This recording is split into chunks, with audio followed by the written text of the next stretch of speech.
예레미야는 유다의 요시야 왕 때부터 시작해서 유다의 마지막 왕 시드기야 때까지 활동했던 선지자입니다.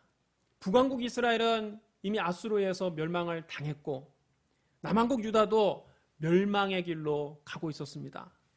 하나님의 말씀이 예레미야에게 임했습니다. 네가 무엇을 보느냐? 끓는 가마를 보나이다. 그 윗면이 북에서부터 기울어졌나이다. 하나님께서 예레미야에게 말씀하셨습니다.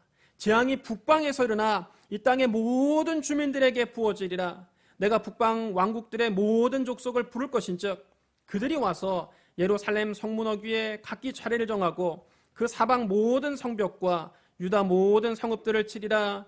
여호와의 말이니라. 무리가 나를 버리고 다른 신들에게 분향하며 자기 손으로 만든 것에 절하였은즉 내가 나의 심판을 그들에게 선고하여 그들의 모든 죄악을 징계하리라.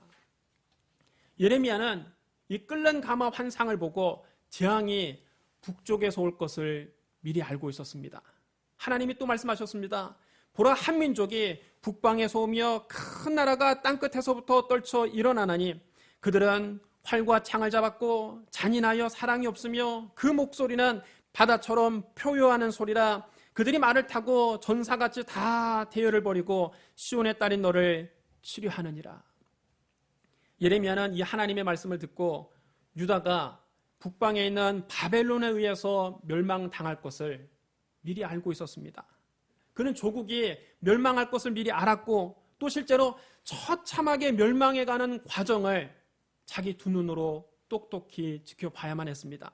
그래서 예레미야는 조국의 미래를 생각하며 늘 많이 울었습니다.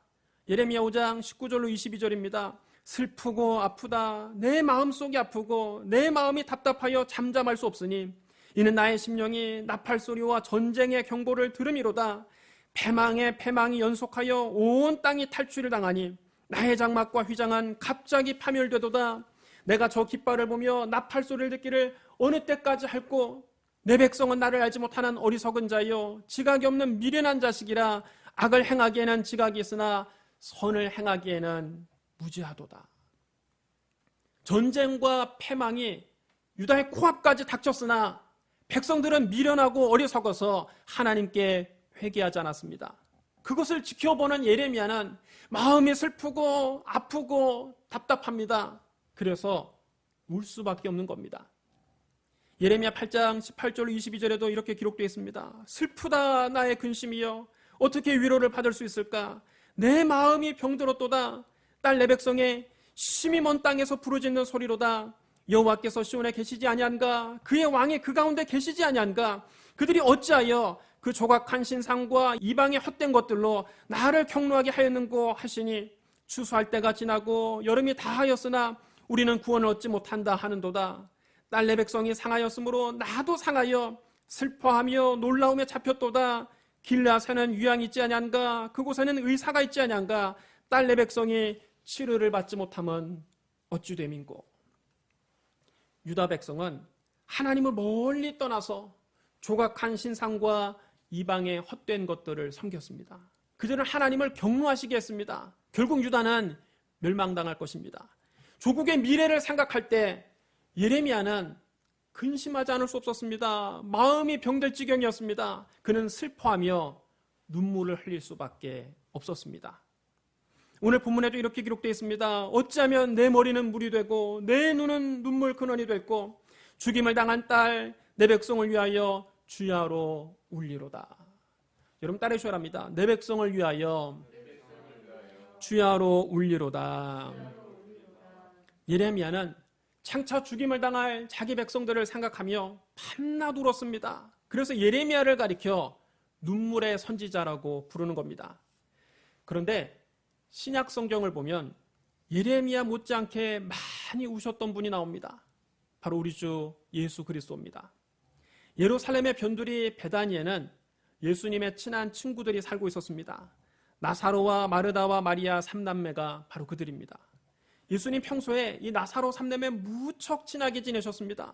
주님이 예루살렘에 오실 때마다 예루살렘에서 묵지 않으시고 꼭 베다니에 있는 나사로의 가정에서 식사하시고 그곳에서 주무셨습니다. 예수님과 이들은 한 식구처럼 지냈습니다. 그런데 나사로가 갑자기 병들어 죽게 됐습니다. 오빠가 위독해지자 다급해진 마르다와 마리아는 예수님에게 사람을 보내서 이 소식을 알렸습니다. 주여 보시옵소서, 사랑하시는 자가 병들었나이다. 나사로의 생명이 분초를 다투는 위급한 상황입니다. 그런데 예수님께서 베다니에 도착하셨을 때는 나사로가 죽은 지 이미 나흘이나 됐습니다. 장례를 다 치르고 사람들이 마르다와 마리아 곁에서 함께 울면서 그들을 위로하고 있었습니다. 예수님께서 오셨다는 소식을 듣고 상주인 마르다가 예수님께 인사를 드렸습니다. 주께서 여기 계셨다면 내 오라버니가 죽지 아니하였겠나이다. 그러나 예수님은 마르다에게 말씀하셨습니다. 나는 부활이요 생명이니 나를 믿는 자는 죽어도 살겠고 무릇 살아서 나를 믿는 자는 영원히 죽지 아니하리니 이것을 네가 믿느냐. 마르다가 자기 동생에게 예수님께서 오셨다는 소식을 전해주었습니다. 마르다가 이 말을 듣고 급히 예수님께 갔습니다. 마리아가 예수님을 뵙고 그의 언니와 똑같은 말을 합니다. 주께서 여기 계셨다면 내 오라버니가 죽지 아니하였겠나이다. 예수님께서 이곳에 빨리 오지 않아서 자기 오라버니 나사로가 죽었다는 것입니다. 예수님께서 자기들과 함께 계시지 않아서 나사로가 죽었다는 것입니다. 약간은 예수님을 원망하는 말입니다. 우리가 극한 슬픔에 처하면 하나님이 정말 나와 함께 계시는 것일까 의심하게 됩니다. 의문을 품게 됩니다. 지금 마리아도 그런 심정으로 예수님께 자기의 슬픔을 토로하고 있는 겁니다. 주님은 마리아가 우는 것과 온 마을 유대인들이 우는 것을 보시고 심령에 비통히 여기시고 불쌍히 여기시며 눈물을 흘리셨습니다. 요한복음 11장 35절에 이렇게 기록되어 있습니다. 예수께서 눈물을 흘리시더라. 여러분 따라 하셔랍니다. 예수께서 눈물을 흘리시더라. 주님은 우리의 슬픔에 공감하시는 분입니다. 우리가 슬퍼할 때 주님도 슬퍼하십니다. 우리가 울 때 주님도 우십니다. 예수님께서 사람들과 함께 나사로의 무덤으로 가셨습니다.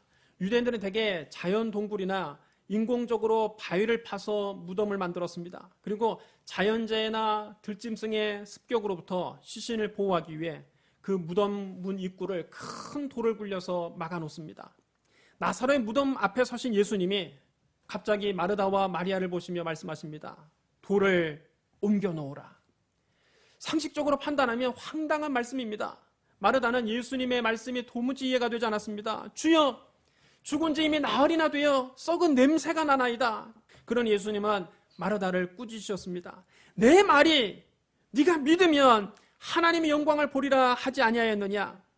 예수님의 추상 같은 꾸짖음에 마르다와 마리아가 안간힘을 쏘면서 돌을 옮기려고 합니다. 마을 사람들은 팔짱만 끼고 있지 아무도 도와주지 않습니다. 마르다와 마리아 두 여인이 손톱에 갈라지고 땀을 뻘뻘 흘리면서 간신히 무덤 돌문을 옮겨 놓았습니다. 무덤 문이 열리자마자 시체 썩 냄새가 확 풍깁니다. 구경하던 마을 사람들이 전부 다 코를 막습니다. 그렇게 썩은 냄새가 진동하는 곳에서 예수님은 놀라운 기도를 드리십니다. 아버지여, 내 말 들으신 것을 감사하나이다. 나사로는 여전히 무덤 속에 있습니다. 아직 살아나지 않았습니다. 무덤 앞에 썩은 냄새가 진동합니다. 그런데 예수님은 그 썩은 시신 앞에서 마치 아버지 하나님께서 벌써 당신의 기도를 들어주신 것처럼 감사를 미리 하고 계셨습니다. 예수님 우리에게 응답받는 기도의 비결을 이렇게 가르쳐 주셨습니다. 무엇이든지 기도하고 구하는 것은 받은 줄로 믿으라. 그리하면 너희에게 그대로 되리라. 여러분 따라 하시랍니다. 무엇이든지 기도하고 구하는 것은 받은 줄로 믿으라. 여러분 이게 응답받는 기도의 비결입니다. 주님은 말씀만 이렇게 하신 것이 아니라 당신도 그대로 실천하셨습니다. 예수님께서 하나님께 감사 기도를 미리 들으신 다음 무덤을 향해서 큰 소리로 외치셨습니다. 나사로야, 나오라. 그러자 죽은 나사로가 수족을 배로 동한 채로 무덤 밖으로 걸어 나왔습니다. 놀라운 기적이 일어난 것입니다. 예수님께서 유월절을 지키기 위해서 제자들과 함께 예루살렘으로 향하셨습니다. 예수님은 새끼 나귀를 타고 예루살렘 성에 입성하셨습니다. 그때 수많은 무리가 환호하면서 예수님을 맞았습니다. 그들은 예수님께서 위대한 능력으로 이제 로마 군대를 예루살렘에서 내몰고 메시아 왕국을 세우실 것이라고 믿고 있었습니다. 그래서 새끼 나귀를 타고 예루살렘 성에 들어가시는 예수님을 앞서거니 뒤서거니 따라가며 찬양했습니다. 찬송하리로다 주의 이름으로 오시는 왕이여, 하늘에는 평화요 가장 높은 곳에는 영광이로다. 예수님이 나귀를 타고 가는 길 앞에 사람들이 자기들의 겉옷을 벗어서 길에 깔아드렸습니다. 그리고 예수님 가는 길 좌우에 수많은 인파가 도열해서 종려나무 가지를 흔들면서 열렬하게 예수님을 환영했습니다. 그날 예루살렘은 축제 분위기였습니다. 그러나 예수님은 그 예루살렘 성을 보시며 눈물을 흘리시며 이렇게 말씀하셨습니다. 너도 오늘 평화에 관한 일을 알았더라면 좋을 뻔하였거니와 지금 네 눈에 숨겨졌도다. 날이 이를지라 네 원수들이 토둔을 쌓고 너를 둘러 사면으로 가두고 또 너와 및 그 가운데 있는 네 자식들을 땅에 메어치며 돌 하나도 돌 위에 남기지 아니하리니 이는 네가 보살핌을 받는 날을 알지 못함을 인함이니라. 주님은 앞으로 예루살렘에서 벌어질 일을 이미 알고 계셨습니다. 지금 주님 앞에 겉옷을 깔아드리며 찬송하리로다 주의 이름으로 오시는 왕이여, 하늘에는 평화요 가장 높은 곳에는 영광이로다 열렬하게 환영하던 군중들이 불과 며칠 뒤에는 로마 총독 빌라도 앞에서 성난 벌떼처럼 일어나서 예수님을 향하여 그를 십자가에 못 박게 하소서, 십자가에 못 박게 하소서 소리 지를 것을 알고 계셨습니다. 민심은 순식간에 변하는 것입니다. 유대인들은 예수님을 통해서 로마의 압제에서 해방될 것을 기대하고 예수님의 예루살렘 입성을 열렬하게 환영했던 것입니다. 그들은 평화에 관한 일을 오해했던 것입니다. 유대인들이 예수님께 기대한 평화는 로마로부터의 독립이었습니다. 그러나 예수님이 가져오실 평화는 그보다 훨씬 더 큰 평화입니다. 예수님은 유월절 어린 양으로 인류의 모든 죄를 대신 짊어지고 십자가에서 피를 흘리고 죽으셨다가 부활하심으로 인류를 죄와 마귀, 죽음과 멸망에서 구원하시는 참 평화를 주기 위해 이 세상에 오셨습니다. 그러나 군중들은 예수님을 통해서 자기들의 기대를 이룰 수 없게 된 것을 확인하자 순식간에 예수님에게 등을 돌렸습니다. 유대인들은 아무 죄 없는 예수님을 십자가에 못 박았습니다. 그 결과 그들과 그들의 자손에게 저주가 임했습니다. 주 70년 유대 독립전쟁 때 티투스가 이끄는 로마군이 예루살렘을 함락시키고 예루살렘 성전을 불태웠습니다. 예루살렘 성전은 돌 위에 돈 하나도 남지 않을 정도로 처참하게 파괴됐습니다. 그 성 안에 살고 있던 사람들은 한 명도 살아남지 못하고 굶어 죽거나 로마 군인들에게 진멸당했습니다. 유대 역사가 요세푸스는 이때 유대인 110만여 명이 사망했다고 합니다. 이런 앞날을 내다보신 예수님은 예루살렘을 보시며 슬피 우셨습니다. 누가복음 19장 41절에 이렇게 기록되어 있습니다. 가까이 오사 성을 보시고 우시며. 여러분 따라해 주랍니다. 성을 보시고 우시며. 오늘날에도 예수님은 죄 가운데 살고 있는 사람들 보시며 우십니다. 주님은 회개하지 않는 사람들의 앞날을 생각하시며 슬피 우십니다. 우리가 이 세상에 복음을 전할 때에도 예수님의 이 마음을 가지고 나가야 됩니다. 세상은 결코 복음 전하는 사람들을 환영하지 않습니다. 세상은 복음을 거부합니다. 세상은 전도자를 조롱합니다. 세상은 교회를 박해합니다. 그럼에도 우리는 그들을 불쌍히 여기게 됩니다. 왜 그렇습니까? 그렇게 복음을 거부하고 전도자를 조롱하고 교회를 박해하는 사람들의 앞날이 어떻게 되겠습니까? 불을 보듯 환한 것입니다. 그들은 장차 불과 유황으로 타는 못에 던져질 것입니다. 거기는 구더기도 죽지 않고 불도 영원히 꺼지지 않는 곳입니다. 사람마다 불러서 소금치듯함을 받습니다. 우리가 그들의 앞날을 생각하면 예수님처럼 울 수밖에 없는 것입니다. 우리는 주님의 심장을 가지고 그들을 찾아가야 됩니다. 그들이 우리를 거부하고 우리를 조롱하고 우리를 박해한다 할지라도 우리는 복음을 전해야 합니다. 우리가 그들에게 복음을 전해주지 않으면 그들에게 다가올 미래는 몸서리치게 끔찍한 일입니다. 우리가 정말 가족을 사랑한다면 우리 가족들에게 복음을 전해야 되지 않겠습니까? 우리가 정말 직장 동료, 우리의 이웃들을 사랑한다면 그들에게 피 묻은 십자가 복음을 전해야 되지 않겠습니까? 우리가 정말 친구를 사랑한다면 내가 사랑하는 친구에게 이 피 묻은 십자가 복음을 전해야 되지 않겠습니까? 그들도 십자가에서 죽으시고 부활하신 예수 그리스도를 영접하고 하나님 자녀가 되게 해야 됩니다. 천국에 나 혼자만 갈 수는 없지 않습니까? 가족들 다 내버려 두고 천국에 혼자 가면 기쁘겠습니까? 사랑하는 친구들은 다 지옥불에 떨어졌는데 나 혼자 천국 가면 즐겁고 행복하겠습니까? 우리가 천국과 지옥이 있다는 것을 믿는다면 복음을 전하지 않을 수 없는 것입니다. 우리가 정말 가족과 친구들과 이웃들을 사랑한다면 그들을 전도하지 않을 수 없는 것입니다. 전도는 교인 숫자 늘리기가 아닙니다. 교회 자리 채우기가 아닙니다. 전도는 지옥 갈 영혼을 천국으로 인도하는 일입니다. 전도는 생명을 살리는 일입니다. 그러기에 전도는 사랑입니다. 그 영혼을 사랑하지 않고는 전도할 수 없습니다. 사랑이 있어야 그 영혼을 위해서 눈물을 흘릴 수 있습니다. 사랑이 있어야 예수님처럼 불쌍한 영혼을 위해서 울 수가 있는 것입니다. 사랑하는 가족과 이웃들을 위해서 눈물로 기도하며 그들에게 생명의 복음을 전하는 저와 여러분이 되시기를 주님의 이름으로 축원합니다. 예수님은 십자가를 지시기 전날 밤 제자들과 마지막 만찬을 가지셨습니다. 식사를 마치신 예수님은 제자들과 함께 감람산으로 가셨습니다. 감람산은 올리브산입니다. 감난이라는 말이 올리브의 한자어입니다. 아마도 그 산에 올리브 나무가 많아서 올리브산, 감람산이라고 부른 것 같습니다. 감난산 서쪽 기슭에 겟세마네라고 하는 조그마한 동산이 있었습니다. 겟세마네라는 뜻은 기름틀 이런 뜻입니다. 아마도 거기서 올리브를 많이 짰기 때문에 그 동산을 겟세마네, 기름틀이라고 불렀던 것 같습니다. 그곳에서 예수님은 무릎을 꿇고 아버지 하나님께 기도하셨습니다. 예수님께서 겟세마네 동산에서 기도하실 때 아버지 하나님은 그에게 커다란 잔 하나를 내미셨습니다. 그 잔 속에 아담 이래로 온 인류가 지은 모든 죄가 담겨 있습니다. 저와 여러분이 일생 동안 지은 죄도 그 잔 속에 들어 있습니다. 너무나도 추악하고 더러운 그 죄를 보고 주님은 몸서리를 치셨습니다. 예수님은 하나님의 아들로서 죄와는 상관이 없는 분입니다. 주님은 동정녀의 몸에 성령으로 잉태되셨기 때문에 아담의 원죄를 받지 않고 이 세상에 오셨습니다. 예수님이 세상에 33년 동안 사시면서 단 한 번도 아버지의 뜻을 거역하신 적이 없습니다. 그러므로 예수님에게는 죄가 전혀 없습니다.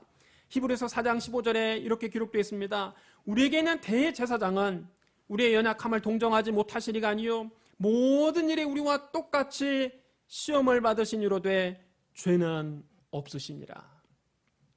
예수님은 33년 동안 죄 많은 이 세상에 사실 때 우리와 똑같이 죄의 유혹을 받으셨고 우리와 똑같이 마귀의 시험을 받으셨습니다.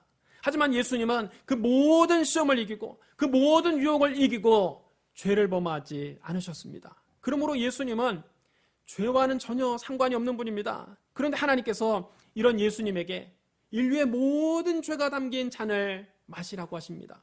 예수님께서 그 잔을 받아 마시면 이제 우리의 모든 죄가 다 예수님에게로 옮겨집니다. 고린도후서 5장 21절에 이렇게 기록되어 있습니다. 하나님이 죄를 알지도 못하신 이를 우리를 대신하여 죄로 삼으신 것은 우리로 하여금 그 안에서 하나님의 의가 되게 하려 하심이라. 예수님은 죄를 알지도 못하시는 분인데 하나님은 그에게 죄가 되라고 하십니다. 죄 덩어리가 되라고 하십니다. 예수님께서 그 잔을 받아 마시면 우리의 모든 죄가 예수님께로 옮겨집니다. 예수님이 우리의 죄를 대신 짊어지고 십자가에서 우리 대신 심판을 받게 됩니다. 예수님께서 그 잔을 받아 마시면 하나님께 버림당합니다. 예수님은 하나님에게 영원전부터 사랑하는 아들이요 기뻐하는 자이셨습니다. 예수님은 창세 이전부터 단 한 번도 아버지 하나님과 친밀한 교제가 끊어진 적이 없습니다. 그러나 예수님이 우리의 모든 죄가 담긴 그 잔을 받아 마시면 그때부터 십자가에 달려 죽으실 때까지 철저하게 아버지 하나님께 버림당하시는 겁니다. 예수님에게는 그것이 양손과 양발에 대못이 박히는 아픔보다 더 무서운 고통이었습니다. 그래서 주님은 겟세마네 동산에서 기도하실 때 먼저 이렇게 기도하셨습니다. 아버지여, 만일 아버지의 뜻이거든 이 잔을 내게서 옮기시옵소서. 이것이 주님의 솔직한 심정이었을 것입니다. 그러나 주님은 당신의 뜻을 관찰하려고 하지 않으시고 고집을 피우지 않으셨습니다. 이내 예수님은 당신의 뜻을 굽히시며 이렇게 기도하십니다. 그러나 내 원대로 마시옵고 아버지의 원대로 되기를 원하나이다. 여러분, 이것이 진정한 기도입니다. 기도는 하나님 앞에서 내 뜻을 고집해서 관철시키는 것이 아닙니다. 오히려 기도는 내 뜻을 내려놓고 하나님의 뜻을 받아들이는 과정입니다. 진정한 기도는 하나님을 내 뜻에 맞추는 것이 아니라 나를 하나님 뜻에 맞추는 겁니다. 예수님께서 겟세마네 동산에서 이 기도를 하실 때, 하나님의 뜻을 받아들이는 이 기도를 하실 때 그냥 편안하게 눈 감고 명상하고 계신 것이 아닙니다. 주님은 심한 통곡과 눈물로 간구하셨습니다. 누가복음 22장 44절에 이렇게 기록되어 있습니다. 예수께서 힘쓰고 애써 더욱 간절히 기도하시니 땀이 땅에서 떨어지는 핏방울같이 되더라. 사람이 극도로 긴장하고 정신적으로 고뇌하면 피부 속에 모세혈관이 터져서 땀과 피가 섞여 나오게 된다고 합니다. 예수님께서 겟세마네 동산에서 얼마나 힘쓰고 애쓰며 간절하게 기도하셨던지 피부 속에 있는 모세혈관이 다 터져서 땀이 핏방울이 되어서 땅에 떨어졌습니다. 본래 겟세마네는 올리브 기름을 짜던 곳이었는데 주님은 그곳에서 당신의 피땀을 짜내며 기도하셨습니다. 히브리서 5장 7절에 겟세마네 동산에서 기도하신 예수님을 이렇게 묘사하고 있습니다. 그는 육체에 계실 때에 자기를 죽음에서 능히 구원하실 이에게 심한 통곡과 눈물로 간구와 소원을 올렸고 그의 경건하심으로 말미암아 들으심을 얻었느니라. 여러분 따라해 주시기 바랍니다. 심한 통곡과 눈물로 간구와 소원을 올렸고, 주님은 겟세마네 동산에서 통곡하며 기도하셨습니다. 주님은 겟세마네 동산에서 눈물로 소원을 간구하셨습니다. 주님은 겟세마네 동산에서 피땀을 짜내며 기도하셨습니다. 하나님의 아들도 이렇게 통곡하고 눈물 흘리고 피땀을 짜내며 간절하게 기도하셨다면 여러분, 우리가 어떻게 기도해야 되겠습니까? 그냥 평안하게 눈 감고 명상하는 것이 기도가 아닙니다. 힘쓰고 애쓰며 기도해야 됩니다. 통곡하며 간절히 구해야 됩니다. 눈물로 소원을 아뢰어야 합니다. 진액을 짜내며 하나님께 기도해야 됩니다. 하나님 말씀하셨습니다. 너는 내게 부르짖으라. 내가 내게 응답하겠고 네가 알지 못하는 크고 은밀한 일을 너에게 보이리라. 너희가 내게 부르짖으며 와서 기도하면 내가 너희들의 기도를 들을 것이요 너희가 온 마음으로 나를 구하면 나를 찾을 것이요 나를 만나리라. 하나님께 기도할 때 부르짖어야 됩니다. 온 마음으로 하나님을 찾아야 됩니다. 부르짖으며 하나님께 도와달라고 간청해야 됩니다. 우리가 통곡하며 부르짖을 때 하나님께서 그 부르짖음을 들으시고 응답해 주십니다. 그럼 여러분, 기도할 때 그냥 평안하게 눈 감고 명상하지 말고 눈물 흘리고 울면서 간절히 하나님께 매달리시기를 주님의 이름으로 축복합니다. 사랑하는 성도 여러분, 우리 주님도 때로는 울기도 하셨습니다. 나사로가 죽었을 때 마리아가 슬피 우는 것을 보시고 주님은 그의 슬픔에 공감하시며 함께 우셨습니다. 장차 멸망당할 예루살렘 성을 보시고 주님은 그 백성들을 생각하시며 우셨습니다. 겟세마네 동산에서 기도하실 때 주님은 통곡하시며 눈물을 흘리셨습니다. 우리도 우는 자들과 함께 울어야 합니다. 안 믿는 사람들을 전도할 때 그들의 앞날을 생각하면서 울면서 다가가야 됩니다. 하나님께 간구와 소원을 아뢰을 때 심한 통곡과 눈물로 기도해야 됩니다. 예수님처럼 눈물로 이웃의 아픔에 공감하고 눈물로 한 영혼을 품고 기도하면서 전도하고 눈물로 하나님께 부르짖는 저와 여러분 되시기를 주님의 이름으로 축원합니다. 우리 기도하겠습니다. 사랑과 은혜가 풍성하신 하나님 아버지, 하나님의 아들 예수 그리스도께서 인간의 몸을 입고 이 세상에 오신 것을 감사합니다. 주님, 우리의 슬픔에 공감하시고 우리와 함께 울어주시니 감사합니다. 우리 앞날을 걱정하시며 울어주시니 감사합니다. 우리의 모든 죄값을 대신 치르기 위해 심한 통곡과 눈물로 간구하시니 감사합니다. 우리도 예수님처럼 눈물로 이웃의 아픔에 공감하고 눈물로 한 영혼을 품고 전도하고 눈물로 하나님 아버지께 부르짖어 기도하게 하여 주옵소서. 예수님 이름으로 감사하며 기도드리옵나이다. 아멘.